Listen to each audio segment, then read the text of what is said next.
نکاح ہو جائے گا، مگر تیسری بار اگر آپ نے کیا تو تب 3 طلاق پڑے گی اور اب واپسی نہیں ہوگی۔ یہ ہے شریعت کا طریقہ۔ 2 بار سمجھنے سمجھانے کا موقع دیا شریعت نے، مگر ہم نے شریعت کی جھوٹ سے غلط فائدہ اٹھایا، ہم نے دھڑا دھڑ 3 طلاقیں دے ڈالی۔ پھر مفتی صاحب کے پاس گئے، مفتی خالد مسئلہ بتا دیجیے بھائی کیا ہوا؟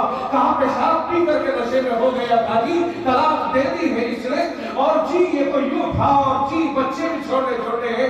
تیرے بچوں کا ٹھیکہ مفتی خالد نے نہیں لیا، شریعت نے تجھے شریعت کے مطابق چلنے کو کہا تھا، تو نے شریعت پر پیر رکھ کر کے رگڑ دیا، یہ اعلیٰ ہوگا۔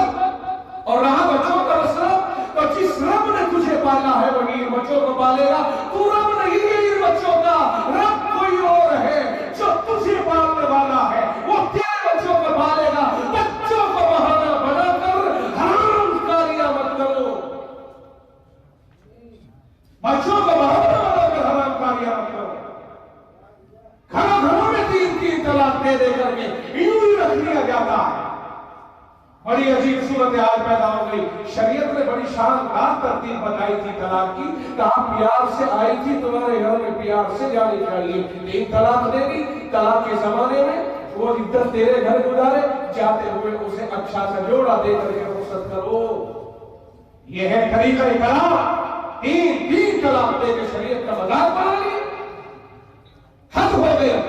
بڑا سادہ طریقہ ہے، اس سادے طریقے پر میں درخواست کروں گا اہل علم سے کہ اپنی مسجدوں میں خطبات میں اس کا تذکرہ کیا کرے اور سمجھایا کرے لوگوں کو، کیوں طلاق مجبوری میں دینا جائز ہوا، ورنہ ابغض الحلال عند اللہ الطلاق۔ حدیث پاک کہتی ہے اللہ کو سب سے زیادہ غصہ طلاق پہ آتا ہے۔ غلط ہے، چونکہ اللہ نے سب کو چھوڑنے کے لیے نکاح کرایا تھا، توڑ کا موقع آنے کیوں دیا؟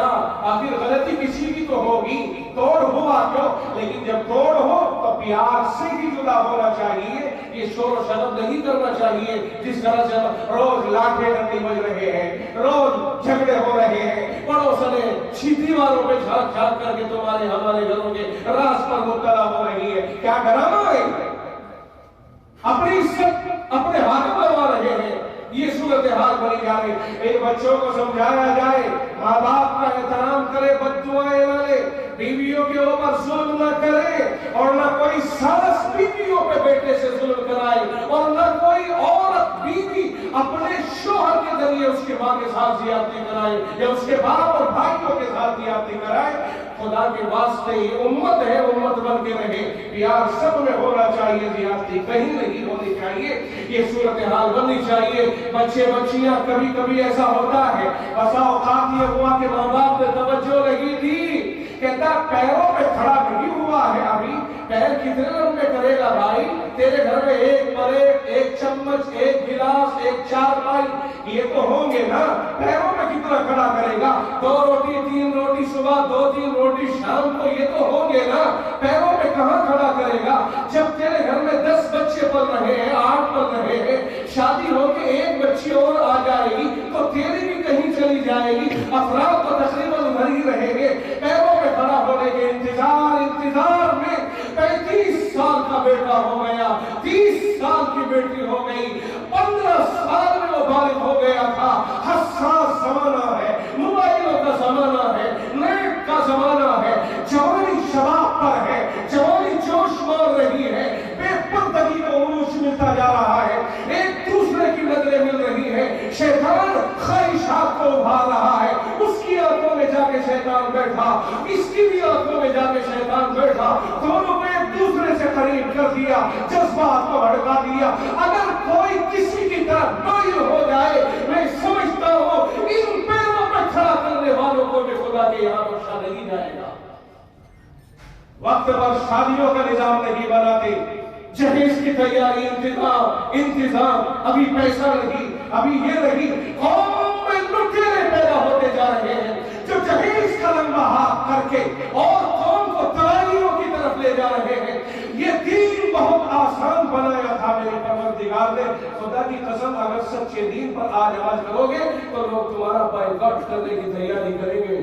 دین تو صرف اتنا ہے کہ لڑکی خود یا لڑکی کا کوئی وکیل مجلس میں یہ کہہ دے کہ میں اس سے نکاح کروں، میں اس سے نکاح کرتا ہوں، ٹھیک ہے، اس کے بعد لڑکا اس پر قبول کر لے، میں نے قبول کر لیا، تجھ سے نکاح مجھے منظور ہو گیا، ٹھیک، جو پہلے کہے گا اسے ایجاب کہتے ہیں، جو بعد میں کہے گا اسے قبول کہتے ہیں۔ ایجاب قبول ہوا تو وہ آدمیوں نے اسے سن لیا، چاہے وہ اندھے ہی کیوں نہ ہو، چاہے وہ بدکار ہی کیوں نہ ہو، فاسق ہی کیوں نہ ہو، دو آدمیوں نے سن لیا۔ مہر متعین کرنا بھی شرط نہیں ہے، نہیں کرو گے مہر بھی سے واجب ہوگا، مہر تو دینا پڑے گا، لیکن ان نکاح مہر متعین کرنا بھی واجب نہیں ہے، مہر واجب ہے لیکن نکاح کے وقت ضروری نہیں کرو گے متعین تو مہر بھی سے واجب ہوگا، اسے آپ سمجھیں گے نہیں۔ کل ملا کر مہر ہو، دو گواہ سن لے، لڑکی کہہ دے یا لڑکی کا کوئی وکیل بن کے آ کے کہہ دے دو گواہوں کی موجودگی میں نکاح ہو گیا، یہاں سے نکاح کی شروعات ہوتی ہے، اور بڑھاتے بڑھاتے بڑھاتے کروڑوں کے اوپر لے کر کے چلے گئے، کروڑوں کے اوپر۔ شریعت نے کہاں سے شروع کیا تھا اور کہاں تک ہم نے پہنچا دیا؟ کہتے ہیں جی ابھی دعا کریے بچی جوان ہو رہی ہے، اللہ جگاڑ کر دے۔ یہ جگاڑ بازی نے ہمیں تباہی میں پہنچا دیا ہے۔ کتنی سادگی تھی نکاح میں، آج اگر کوئی اس طرح سے کرے گا، ابھی کی بات ہے کہنے لگے صاحب ایک آدمی کا فضیلہ کر ڈالا ہے، بیچارے نے سادگی سے نکاح کر لیا، اور لوگ جو اس کے اوپر برسے کہنے لگے اچھا کھانا جا رہے ہیں، کھلانے کا نمبر آیا تو یہ سنت کرنے لگ گیا، میاں اس کا جینا بھاری کر دیا، فریضہ ہو گیا۔ ایک امام صاحب نے اس کا دفاع کرتے ہوئے کہا کہ بھائی اس نے کون سا غلط کر دیا، اس کا حساب نہیں تھا، نہیں کی اس نے دعوت، تو امام صاحب نے مجھ پر آج ہی فون کیا، کہنے لگے مجھے نکالنے کی تیاری کر رہے، کوئی جگہ بتا دو۔ دیکھ رہے ہو اسے کون؟ ارے اس کا بیڑا گھر کھونے کو تیار ہے، تجھے 4 روپے مل جائے گے، اور اس کا بیڑا تو بچا دو ڈوبنے سے، مدد کرنے سے تو کہہ گئے اس کے غریب کا بھی احساس نہیں ہے قوم کو کہ لگے کھانا چاہیے جی، غربت کا احساس نہیں ہے اس کی۔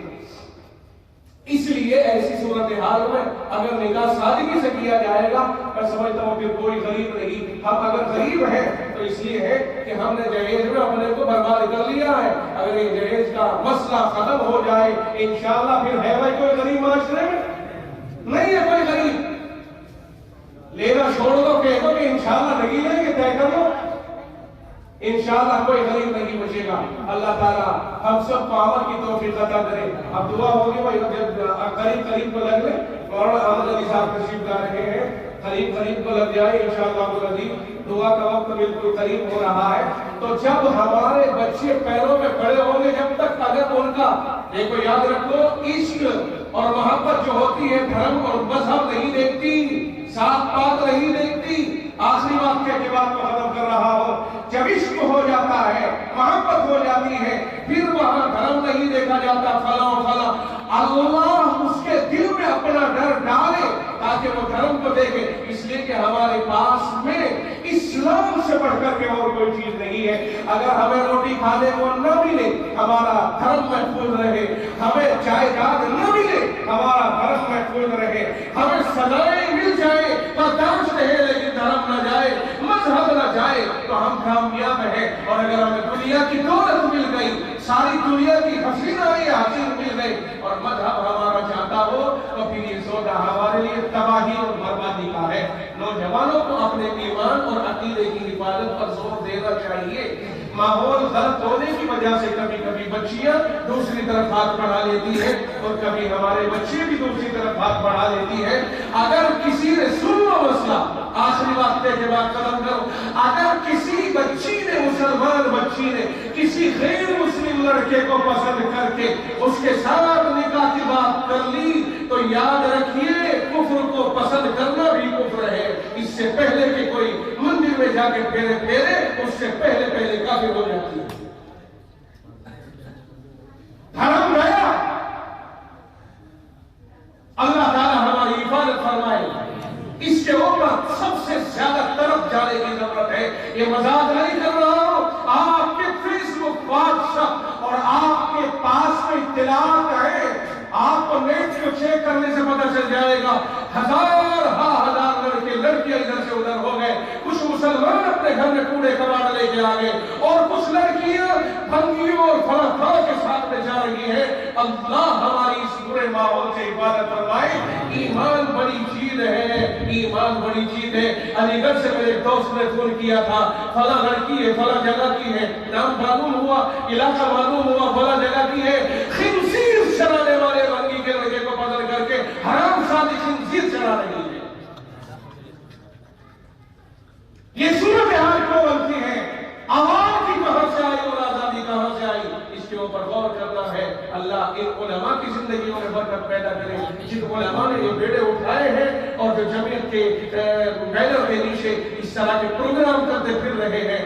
یہ کوئی ہمارے خادم نہیں, غلام نہیں, یہ تو اللہ کے دین کو لے کے ہمارے دروں پہ اور گھروں پہ آ رہے ہیں. بھائی انہیں فکر ہے, ان کی فکر کو قبول کرو اور اس کو عملی جامہ پہنانے کی کوشش کرو. اور اس کے لیے مولانا احمد علی صاحب برکت ہو, جو صدر محترم ہے آج کے اجلاس کے بھی اور بڑے نوری کے سب سے بڑے آدمی ہیں. میری ہی نگاہوں میں نہیں بلکہ سب کی نزدیک مسلم ہے, ہم سب کے بڑے ہیں, کرم فرما ہے. ان کے سامنے آپ حضرات باقاعدہ 10-11 افراد تیار ہو جائے کہ ہم انشاءاللہ اپنے پورے محلے میں سمجھانے کا کام اپنے ذمہ لیں گے. ٹھیک ہے, حضرت والا کے دست مبارک کے اوپر آپ حضرات ایک ایسی جماعت تیار کریں. وآخر دعوانا